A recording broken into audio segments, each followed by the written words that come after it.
ஆச்சி பாதாம் ட்ரிங்க். ஆச்சி பாதாம் ட்ரிங்க் ஒன்னு வாங்கினா ஒன்னு ஃப்ரீ.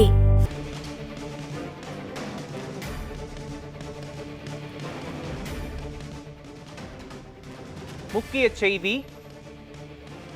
கோடநாடு எஸ்டேட்டின் முன்னாள் பங்குதாரரும் ஜெயலலிதாவின் முன்னாள் வளர்ப்பு மகனுமான சுதாகரனுக்கு சம்மன் அனுப்பப்பட்டிருக்கிறது.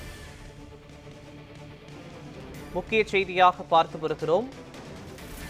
கோடநாடு எஸ்டேட்டின் முன்னாள் பங்குதாரரும் ஜெயலலிதாவின் முன்னாள் வளர்ப்பு மகனுமான சுதாகரனுக்கு சம்மன் அனுப்பப்பட்டிருக்கிறது. இது தொடர்பான விவரங்களை வழங்குவதற்காக நமது செய்தியாளர் மாரியப்பன் இணைப்பில் இணைகிறார்.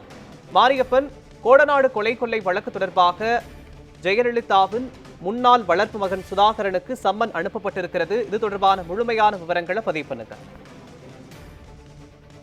மோகன், தமிழகத்தில் முக்கியமான வழக்காக இருக்கக்கூடிய கொடநாடு கொலை வழக்குகள் பொறுத்தவரை சிபிசிஐடி போலீசார் தீவிரமாக விசாரணை மேற்கொண்டு வருகிறார்கள். கிட்டத்தட்ட 250க்கும் மேற்பட்டோரிடம் தற்போது வரை விசாரணையான நடத்தப்பட்டிருக்கிறது. இந்த கொடநாடு கொலை வழக்கை பொறுத்தவரை தொடர்ச்சியாக சமீப காலமாக அதாவது எஸ்டேட் தொடர்புடையவர்கள், அதே போன்று ஜெயலலிதாவுடன் தொடர்புடையவர்கள் என தொடர்ச்சியாக இந்த விசாரணை வலைமானது தொடர்ச்சியாக நீண்டு கொண்டிருக்கிறது.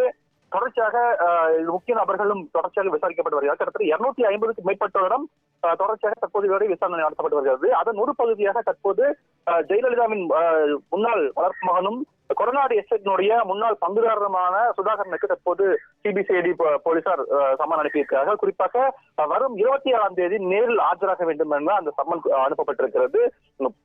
ஏற்கனவே இது தொடர்பாக பல்வேறு தரப்பிலும் விசாரணை நடத்தப்பட்டு வரும் நிலையில் தற்போது சுதாகரனுக்கு இந்த சம்மன் அனுப்பப்பட்டிருக்கிறது. தொடர்ச்சியாக 27ஆம் தேதி நேரில், அதாவது கோவையில் கூடிய சிபிசிஐடி அலுவலகத்தில் நேரில் ஆஜராக வேண்டும் என குறிப்பிடப்பட்டிருக்கிறது.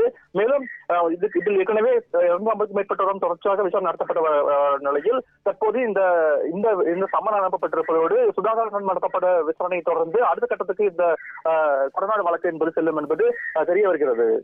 மோகன், கோடநாடு கொலை வழக்கு தொடர்பாக சுதாகரனுக்கு சம்மன் அனுப்பப்பட்டிருப்பது தொடர்பான விவரங்களை வழங்கியதற்கு நன்றி மாரியப்பன்.